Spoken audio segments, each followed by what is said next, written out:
Today we're going to be looking at the Concho Valley down there in the greater 325 region. And who else would we bring on other than Miss Amy McDaniel, who was down there with the San Angelo Standard at times.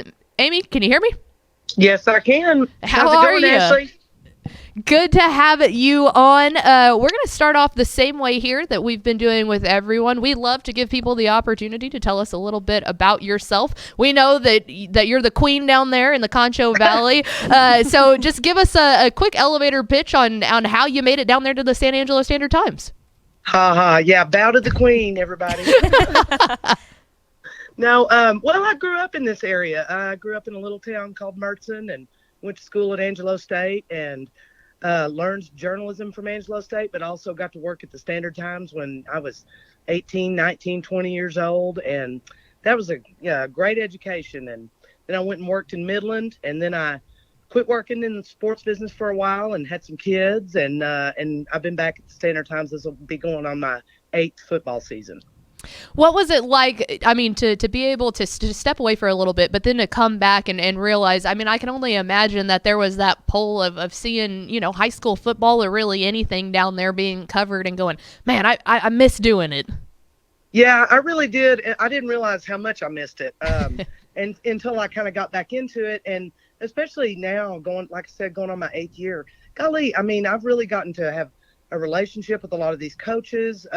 Year by year, I call them and talk to them. And, we get past the whole, stage of, I don't really know you, you don't know me. Mm-hmm. And we can get right down to talking about football and those kids. I've seen a lot of kids graduate now, and that's been fun. And so, it's been a lot of fun.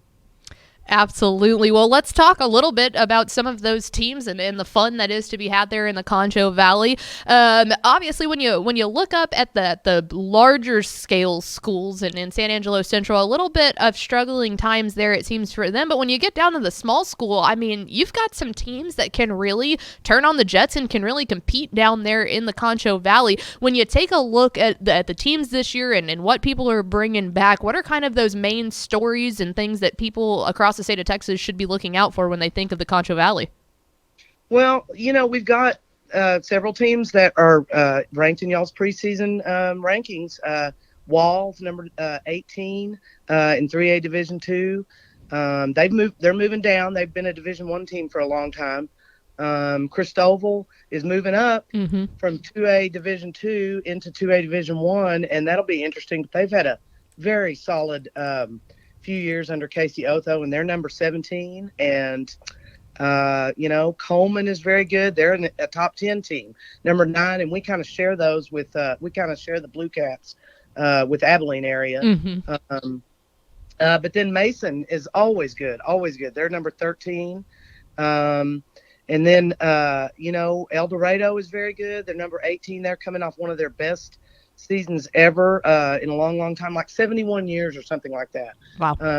2A Division II. And then, of course, 1A football is huge in this area. And we've got 2 teams in the top 10. Garden City out there almost close to Midland, and then Erie County, my alma mater. So Oh, too cool. I didn't realize you went out there. Yeah. So I grew up in a little school. They actually didn't play 6-man football when I was going to school there. I was there during the 11-man era. So anyway.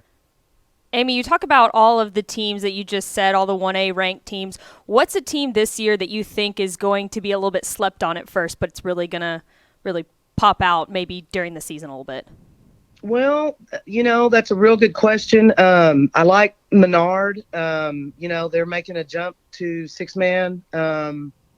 And so they're a little unknown, but they've got a lot of great tradition there, and I'm excited about their head coach. He's a young guy who knows how to win in the 6-man football, and so that ought to be interesting to watch. His name's Bryson Oliver. And then let's see, I'm just kind of going through this list. That district that Sonora and Christoval are in, that is a real toss-up district. Yep. I think y'all picked Christoval, but and I would be fine with Christoval. I went with Sonora, because, I don't know. It, like I said, it's kind of a coin flip type deal, and they're a district champ moving down. So how can you sleep on Sonora, you know? And so it's going to be a real interesting. I think I'm going to Cristobal week 1. So, nice. So I'll get a good look at them. I'm not sure when I'll be covering Sonora. It'll be soon, I'm sure. So anyway, that's going to be a real interesting district, and I really have no idea. Reagan County in that same district, I think, is also right. They're moving down. They've got some really, really fine athletes, and they won a district championship in basketball. They have a nice baseball program. They did well in track. And Forsan is good in that district. I think I wouldn't be surprised with any one of those being the district champ, to be quite honest.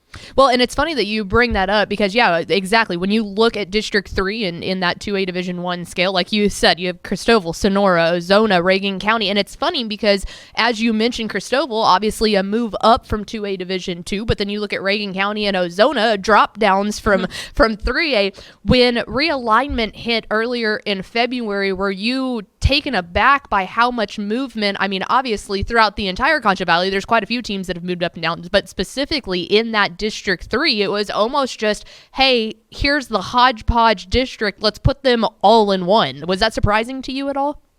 Well, it really was because, of course, that time of year I'm wallowing in basketball and everything. And, of course, I know Realignment is coming up, and we've already done the snapshot in December and all that kind of stuff. But, like, for instance, Ozona, we were kind of worried about them moving up to 3A. I mean, I was personally worried for them because I just think that would have been real tough for them. They would have been one of the smallest schools in 3A. And I hadn't put together these districts. I hadn't done any projections on. The coaches are real big into that, but I was worried about basketball at the time. So I was surprised. And it's an interesting mix. And, I didn't like having to pick that district, to be quite honest. I told my editor, I said, you hold that list for a while. I'm not letting that go yet. So that's too good. So you mentioned a couple of the players earlier, but going through and taking a look, I mean, I know Wall's got Nathan Pepper back, and there's plenty of other players down there in the Concho Valley, but which players do you think are really going to have a chance to put their name on a stage for all of Texas to really take notice? Well, Coleman just has a lot of returning kids that were so good last year.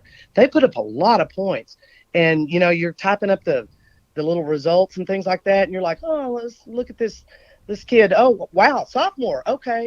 Wow, another sophomore. Wow, a junior, and so they were some of the top kids on we did top 10 position lists for every position.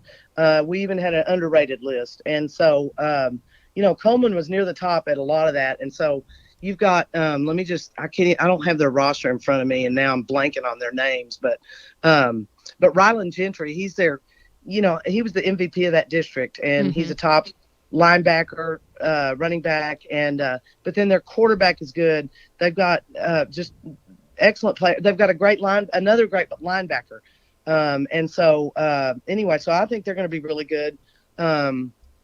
Let's see. I don't know.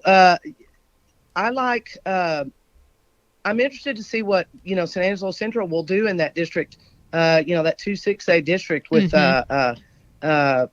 Permian and Legacy and all those. I don't think that they can compete for a district title, but they won a district track championship for the first time in since 1996. Oh, wow. And so I'm real excited to see Coach Crane's second year there, and some of those kids back. Tyler Hill is the quarterback there, and he played all last year. And so, that always looks good. Always is good to have a second year man at quarterback. So for sure. Amy, let's talk matchups a little bit. Which matchup are you most excited to see this year? I know one of mine comes to mind, so I'll let you know which one of those is mine. But what matchup are you most excited to see this coming season? Well, I probably have two of them. I think Sonora, Cristobal. I mean, that's going to be big. I don't know. I take that back. Early Wall is going to be big too. Yes, but for Sonora, sure. Cristobal, and then Erin County and Menard. Erin County just went 6-man just a few years ago, and now here's Menard going. And so, I just think it's be real interesting because they both got high, pretty good numbers in their programs. And so those two games I think are going to be good. I'm excited for Mason and Cristobal.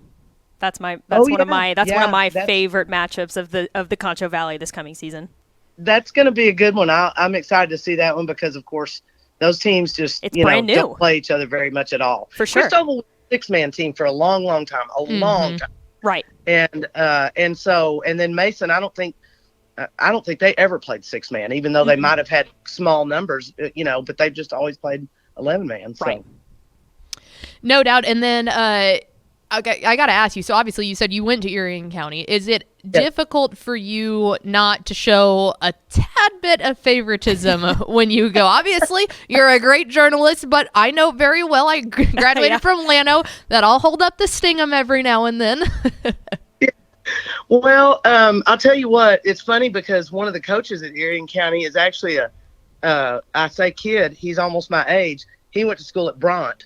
And which is, just a few miles north of San Angelo. And so, I've known him all my life. And he was a great athlete for Bront. And so, I don't know. I have an interesting relationship with them in terms of, just I see them quite a bit. But no, I think I can be impartial because, I don't know. I think it's probably because I'm 53 years old and and they're not my buddies anymore, what I mean? So.